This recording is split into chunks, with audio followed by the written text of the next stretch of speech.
नमस्कार भक्तों। प्रभु श्री राम और माता सीता हर हिंदू के आराध्य देव हैं। भगवान राम को विष्णु जी का अवतार माना जाता है। रामायण में भगवान राम के पराक्रम के कई किस्से वर्णित हैं। प्रभु राम और माता सीता जी एक दूसरे के बिना अधूरे हैं। राम जी के जन्म की कथा तो आपने कई बार सुनी होगी। महर्षि वशिष्ठ ने राजा दशरथ के बड़े पुत्र को राम नाम दिया। शुभ नक्षत्रों में कैकेयी और सुमित्रा ने भी अपने अपने पुत्रों को जन्म दिया, जिनका नाम भरत, लक्ष्मण और शत्रुघ्न रखा गया। महाराज के चारों पुत्रों के जन्म से पूरे राज्य में उत्सव का माहौल था। पूरी अयोध्या ध्वजा, पताका और तोरणों से सज चुकी थी। हर कोई खुशी में गंधर्व गान कर रहा था। अप्सराएं नृत्य करने लगीं। देवताओं ने पुष्प वर्षा की। भगवान श्री राम के जन्म पर ब्रह्मा जी समेत सभी देवी देवताओं उनका स्वागत किया। तुलसीदास जी कहते हैं कि भगवान श्री राम जी का जन्म नहीं हुआ था, बल्कि वह प्रकट हुए थे, यानी वह बच्चे के रूप में माता कौशल्या के आगे आए थे। लेकिन प्रभु की इस लीला को कोई नहीं जान सका। राजा जनक ने खेत में मिली उस कन्या को कलश से बाहर निकाला और उसे अपनी पुत्री के रूप में स्वीकार किया। इसका नाम सीता रखा गया।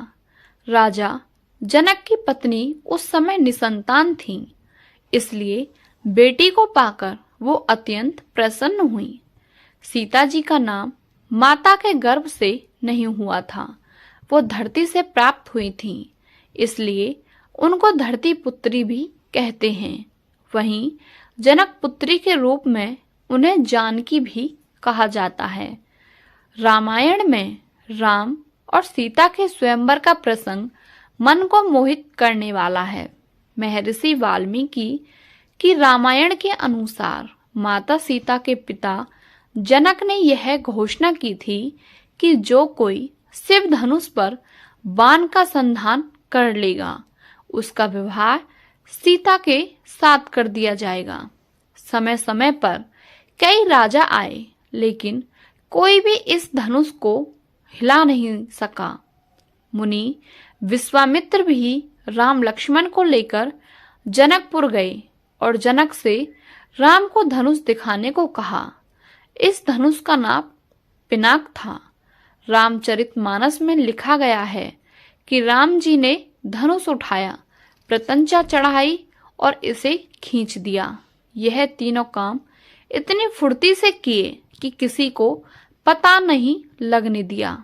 सबने राम को धनुष खींचे खड़ा देखा। तभी प्रभु राम ने धनुष को बीच से तोड़ डाला। इसके साथ ही भयंकर कठोर ध्वनि सब लोकों में छा गई। धनुष के टूटते ही सभी तरफ से फूलों की वर्षा होने लगी। देवी देवता भी आकाश से फूल बरसाने लगे और इस तरह माता सीता जी ने श्री राम प्रभु के गले में वरमाला डालकर उनका वरण किया।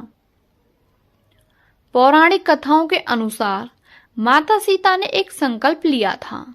माता सीता एक कहानी सुनाती थी और श्री राम इसे सुना करते थे। एक बार श्री राम भगवान को किसी काम से अयोध्या से 12 वर्ष बाहर जाना पड़ा, तो सीता माता कहने लगी कि भगवान, मेरा तो 12 वर्ष का नित्यनेम है, अब आप बाहर जाएंगे तो मैं अपनी कहानी किसे सुनाऊंगी। श्री राम ने कहा कि तुम कुएं की पाल पर जाकर बैठ जाना और वहां जो औरतें पानी भरने आएंगी उन्हें अपनी कहानी सुना देना। माता सीता ने भगवान श्री राम की आज्ञा का पालन किया। सीता माता कुएं की पाल पर जाकर बैठ जाती। एक स्त्री आई, उसने रेशम की जरी की साड़ी पहन रखी थी और सोने का घड़ा ले रखा था। सीता माता उसे देखकर कहती हैं कि बहन, मेरा 12 वर्ष का नितनेम सुन लो। पर वह स्त्री बोली कि मैं तुम्हारा नितनेम सुनूंगी तो मुझे घर जाने में देर हो जाएगी और मेरी सास मुझसे लड़ेगी, मेरा घर से निकाला कर देगी। उसने कहानी नहीं सुनी और चली गई। उसकी रेशमी जरी की साड़ी फट गई, सोने का घड़ा मिट्टी के घड़े में बदल गया। सास ने यह देखा तो पूछा कि यह किसका दोष अपने सिर पर लेकर आ गई है। बहू ने कहा कि कुएं पर एक औरत बैठी थी, उसने कहानी सुनने के लिए कहा, लेकिन मैंने सुनी नहीं, जिसका यह फल मिला। बहू की बात सुनकर अगले दिन वही साड़ी और घड़ा लेकर सास कुएं की पाल पर गई। सास को वही माता सीता बैठी मिली तो माता सीता ने कहा कि बहन, मेरी कहानी सुन लीजिए। सास बोली कि एक बार छोड़, मैं तो 4 बार कहानी सुन लूंगी। राम आए, लक्ष्मण आए, देश के पुजारी आए, नितनेम का नेम लाए, आओ राम बैठो, राम तपी रसोई जियो राम, माखन मिश्री खाओ राम, दूध बतासा पियो राम, सूत के पलका मोठो राम, साल दुसाला पोठो राम, साल दुसाला ओढ़ो राम, जब बोलूं जब राम ही राम, राम सवारे सबके काम, खाली घर भंडार भरेंगे, सबका बेड़ा पार करेंगे, श्री राम जय जय राम। सास बोली कि बहन, कहानी तो बहुत अच्छी लगी। कहानी सुनकर सास घर चली गई और उसकी साड़ी पर फिर से रेशम जरी की बन गई। मिट्टी का घड़ा फिर से सोने का घड़े में बदल गया। बहू कहने लगी, सासू माँ, आपने यह सब कैसे किया? सास ने कहा कि बहू, तू दोस्त लगा के आई थी और मैं अब दोस्त उतार कर आ रही हूँ। बहू ने फिर पूछा कि वह कुएं वाली स्त्री कौन है? सास बोली कि वे सीता माता थीं। वे पुराने से नया कर देती हैं, खाली घर में भंडार भर देती हैं। वे लक्ष्मी जी का वास घर में कर देती हैं। आदमी की जो भी इच्छा हो उसे पूरा कर देती हैं। बहू बोली कि ऐसी कहानी मुझे भी सुना दो। सास बोली कि ठीक है, तुम भी सुनो, और सास ने कहानी शुरू की। बहू वहीं सास के पास बैठ गई।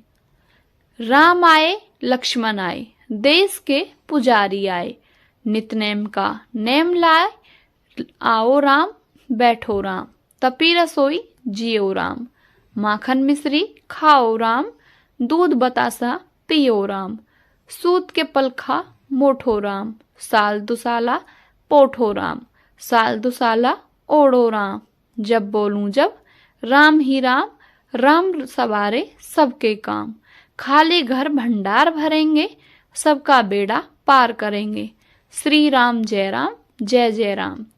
यह कहानी सुनकर बहू मंत्रमुग्ध हो गई। बहू बोली, माँ जी, कहानी तो बहुत अच्छी है। सास ने कहा कि ठीक है, इस कहानी को रोज कहा करेंगे। अब सास बहू रोज सवेरे जल्दी उठती, नहाती धोती और पूजा करने के बाद नितनेम की सीता की कहानी कहती। एक दिन उनके यहाँ एक पड़ोस की औरत आई और बोली कि बहन, जरा सी आंच देना। तो वह बोली कि आंच तो अभी हमने जलाई ही नहीं। पड़ोसन ने कहा कि तुम सुबह 4 बजे से उठकर क्या कर रही हो फिर? उन्होंने कहा कि सुबह उठकर हम पूजा करते हैं, फिर सीता माता की नितनेम की कहानी कहते हैं। पड़ोसन ने उनकी बात सुनकर फिर कहा कि सीता माता की कहानी कहने से तुम्हें क्या मिला? वे बोली कि इनकी कहानी कहने से घर में भंडार भर जाते हैं, अन्न धन की कमी दूर होती है, सारे काम सिद्ध होते हैं, मन की इच्छा भी पूरी होती है, मन को शांति मिलती है। पड़ोसन कहती है, ऐसी कौन सी कहानी है? बहन, ऐसी कहानी तो मुझे भी सुना दो फिर। मेरे घर में भी दरिद्रता छाई हुई है, घर में अन्न धन नहीं रुकता है। मुझे वैसे तो काम के लिए देर हो रही है, लेकिन मैं माता सीता की कहानी सुनकर ही जाऊंगी। वह बोली कि ठीक है, तुम भी यह कहानी सुन लो। राम आए लक्ष्मण आए, देश के पुजारी आए, आए नित का नेम लाए। आओ राम बैठो राम, तपी रसोई जियो राम। माखन मिश्री खाओ राम, दूध बतासा पियो राम। सूत के पलका मोठो राम, साल दुसाला पोठो राम। साल दुसाला ओढ़ो राम, जब बोलूं जब राम ही राम। सवारे सबके काम, खाली घर भंडार भरेंगे। सबका बेड़ा पार करेंगे, श्री राम जय जय राम। सारी कहानी सुनने के बाद पड़ोसन कहने लगी, बहन कहानी तो मुझे बहुत अच्छी लगी, कल से मैं भी जल्दी उठूंगी।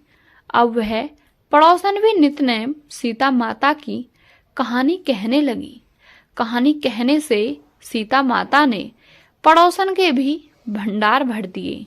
अब तो पूरे मोहल्ले में नित्य की कथा चल पड़ी। हर किसी की मनोकामना पूरी होने लगी, सबकी श्रद्धा बढ़ने लगी। पूरे गांव में धीरे धीरे माता सीता की नित्य की कहानी फैल गई। हे सीता माता, जैसे आपने उनके भंडार भरे, वैसे ही आप हमारे ही भी भंडार भरना। कहानी सुनने वाले के भी और कहानी कहने वाले के भी। दोस्तों, आज भी यह कथा सीता जयंती पर श्रद्धा से सुनाई जाती है। ये कहानी भी माता सीता ने मनुष्य की भलाई के लिए ही सुनाई थी। आपकी इस कहानी के बारे में क्या राय है, हमें कमेंट करके अवश्य बताएं। और यदि आप हमारे चैनल पर नए हैं तो चैनल को सब्सक्राइब करके बेल आइकन अवश्य प्रेस करें। मिलते हैं आपसे अगली कहानी में। आपका बहुत बहुत धन्यवाद।